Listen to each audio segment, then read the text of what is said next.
Hi there, Jacob here. Welcome back to another Mystery Arts Inc. review. And as always, we have another exciting review for you. I don't know what else to say. Today's book is really close to my heart, near and dear, because it's a very close and near and dear friend to my heart. Talk about Steve Welkner. Of course, when I say this, Steve the Amazing. And he is amazing, he really is. One of the best guys in the art, and if you don't know him, pay a trip up to Michigan, or just keep your eye out and your ear to the ground. You'll find him eventually. He's stupendously great of a guy. That being said, I'm here and proud to announce one of his, I wouldn't say his first book he's ever published, probably the first full-scale book he's ever published where it's purely his effects. It's not meant for anybody else. It's just for him. And I'm talking about the Edison Notes. So what are you going to find in the Edison Notes? The Edison Notes is a book full of workers, mentalism, kind of treading on sometimes at points mental magic, but for the most part you're going to find mentalism here in its purest form. Very Kenton Knepper influenced mentalism at that. Lots of use of suggestion, readings, simple ideas that are just powerful in the right hands with the right voice and the right personality. But they are all lovely ideas. Some things we're going to cover in here include letter bomb, naturally drawn to principle, anything in the world, dark star, bedroom light, heartland feeling, cold cuts, California roads, Modesto, who wants to date a mind reader essay, we'll count that one in there, and then binoculars. So you're getting about 11 things total. Fit 10 if you don't include the essay into it. I think the essay has some very important points in it that really kind of manifest as an effect in of itself. So let's jump right into it right now. So the first few effects here in the Edison Notes are kind of simple effects, but the thing is they're extremely powerful. Letter bomb, for example, is a subliminal alphabet effect that takes a lot from the Kenton mentality of using suggestion, taking advantage of natural knowing and psychological knowledge that you have as a mystery entertainer.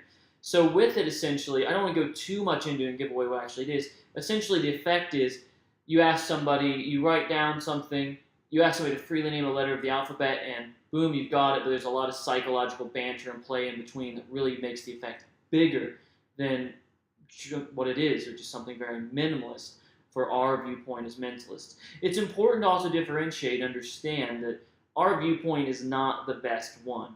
We are really kind of the lesser recipients of this great gift called mentalism because we don't get to experience the effect usually fully how it's meant to be perceived from a state of knowing nothing. So as you read and as you kind of behold and watch mentalism now on, a little just side note, aside from this book, always empty your cup. It's very important to empty your cup. Letter bombs, though, is a phenomenal effect. I think you'll find a lot in there, especially if you already are doing an effect similar, such as a influenced letter effect, and so on and so on. This also goes really, really nicely. I'll just kind of mention here my friend Seamus McGuire's pencil pusher, or I might have been renamed just pusher. I can't remember, but his pushing techniques work great with this as well. Next up, we have the naturally drawn to principle. This is kind of a reading style principle. Those of you that align heavily to Jerome Finley, to Richard Webster, to Kenton, to Doc Hilford, love you, Doc, to Turner, to Fraser, these guys that are kind of just fascinated with readings and love readings, you're really going to find this to be a great principle. It's a way of, it's using a principle that Kenton really coined fully in Wonder Words. It's a linkage or causation word that essentially is expanded upon in Steve's work to the point where it feels a lot more hit-driven, really brings things home, and really makes an impact on your audience and explains why some of the things they're doing is being done, essentially. Next up, we have anything in the world. Ooh. So, once again, this kind of takes out of that realm of it's out of this realm of kind of just pure readings. This brings it into a world where it's a billet effect. It's a billet effect very much inspired, as the book says, and as I learned when Steve was here, by my dear friend Pablo Amieta. Pablo! Love you, buddy. Mentalism Center, check it out. You want to, you need to. If you don't, then you're fooling yourself.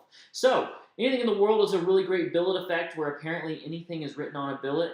You reveal it, and it's revealed in a way that's kind of play on the words of the actual effect.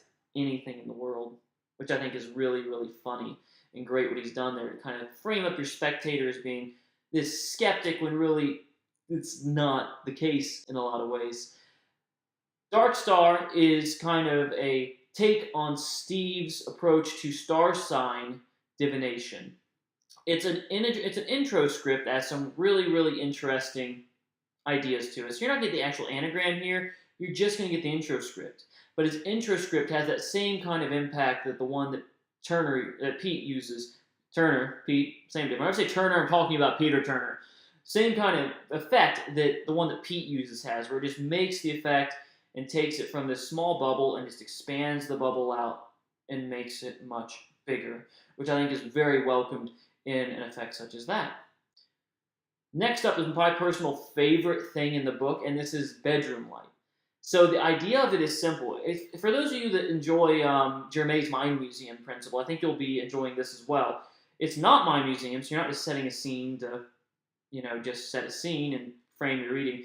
You're setting a scene for extra revelations and hits in amongst your revelation and or reading, which I think is really, really killer. So for those of you that may want to combine some things in the book, this, and you can do the intro script from Dark Star, as well as this together, with them painting up their star sign on a wall in their home, and boom, you've got a stellar effect that has some really unexplainable moments in it that I think will really leave a deep impact. Once again, don't want to give away too much, but essentially the idea of the effect is you're able to describe somebody's home that you've never been in before in amongst the revelations that you normally would do or the readings you normally do. Heartland Ceiling is a variation of bedroom light with additional room to hit in there. So there's additional thoughts essentially on bedroom light. It's really lovely. It's an expanded script. Some of you that are just like, oh, this will never work, they're not going to be a fan of this. I hate to put it very blatantly, but as my friend Mark Calabrese would say, if you're a pussy, it's not for you. Now, sorry, I did say the P word on a public YouTube site for magicians. I apologize for that. So, what I'm saying in this is, don't be afraid to test these ideas out. While they might come across as bold at first, they really aren't. They're no more bold than a billet test. Because I don't know about you, but I've had someone not write something on a billet before, and damn it, it screwed me. Next up, we have cold cuts and candy. Steak, candy. Oh, it just sounds so delicious. What cold cuts and candy is essentially a lovely little piece, essay in a way, framed around taking advantage of this cold cutting from a deck of cards. So this kind of crosses that magic realm, that mental magic realm I was talking about in gambling demonstrations. But it's just a really nice essay that demonstrates something that Steve uses quite a bit from a cold deck of cards that just really, really hits home. California Rodeo. This is great title, Steve. California Rodeo is essentially a really interesting way to reveal thought of states that people are thinking of. So for those of you that want kind of like a road trip effect, this can be the way to go. The cool thing is you can do this in a way with a one ahead or whatever and make it have a full road trip, whatever you're going to do. So once again, California Rodeo is uses a pretty common principle, it's very beautiful, and it has some really nice restrictive elements without appearing to be restrictive, which is really nice. The next one in it actually is Modesto. Modesto is another variation of California Rodeo, but with less restrictive elements to it, but their level of restriction still is kind of there. It's a little bit more expanded, I should say. I know this all kind of sounds like general terms, but once again, I think you should invest in the work, because it's worthwhile to read. I don't want to, because I feel like saying some of the stuff is, some of you will just go, ooh, okay, and you won't actually take the time to really dive into it, because it's, everyone thinks they know everything about X. Whether that be a double lift, whether that be a false shuffle, whether that be a progressive anagram, whether that be A billet read, everyone thinks they know everything about X. Empty your cup, enjoy yourself. That's what mentalism is really about in my mind, and hopefully in yours as well. Okay, so now we're at an interesting essay. Who wants to date a mind reader? Hopefully I got some really cheeky game show music or something come on there. So, that'll all be in post, by the way. I don't know if it will or not. We'll find out. So, what is the essay of Who Wants to Date a Mind Reader? It's an essay on selecting effects, and it's really a thoughtful essay. It shows kind of the deep level of thinking and care that Steve has for his audiences. So, the interesting thing about this is, and it comes from a simple question, for example, who would really want you to reveal their PIN code?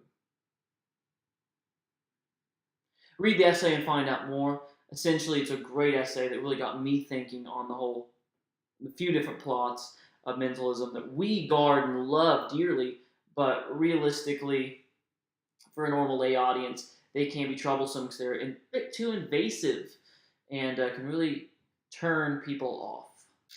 Here we are after that wonderful question of who really wants you to build their PIN code into Binoculars, which is a really nice ethical pin revelation tied in with an ACAN. It's like a hybrid child that really produces amazing things. Now, all of you right away are jumping to the fact that this is going to be some kind of mathematical feat that uses life equation and blah, blah. Turn your brain off. It's not that. It's something much different, and it looks really nice. You're basically doing an effect. You make a claim of some sort, like if I could reveal your PIN code X, you do,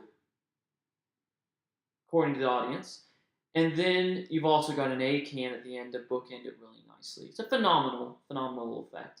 Definitely a worker. It's simplistic, minimalistic, and all of the suggestion elements are in the right place. Well, there you have it, folks. That's it. This is the Edison notes. So, why do you need this?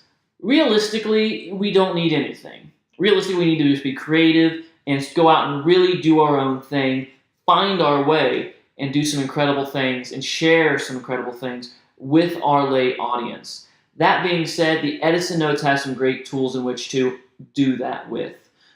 I think that if you're the type of person that enjoys the minimalistic approach, much like myself, that enjoys and understands the usage of suggestion, even if you don't understand, the suggestion's not heavy in here. There's no hypnosis effects. It's not that kind of suggestion. It's more indirection, as Kenton says it. I think those of you out there that really are into that style, and they're into things that are workable and not pipe dreams, are really, really going to appreciate what is inside of the Edison Notes. Hey guys, Jacob here. Thanks again for tuning in. Really do appreciate it. If you enjoyed this video, there's a lot more to come. Interviews, product reviews, who knows else, what else, probably random rants by yours truly, and kind of things that you're just going to enjoy, really. Thank you for, again, if you haven't subscribed yet, you can do that actually by clicking here. I'd appreciate it. If you want to see the latest video, you can see that one here. It's really good. I'll see you next time, and thanks again for tuning into Mystery Arts Inc.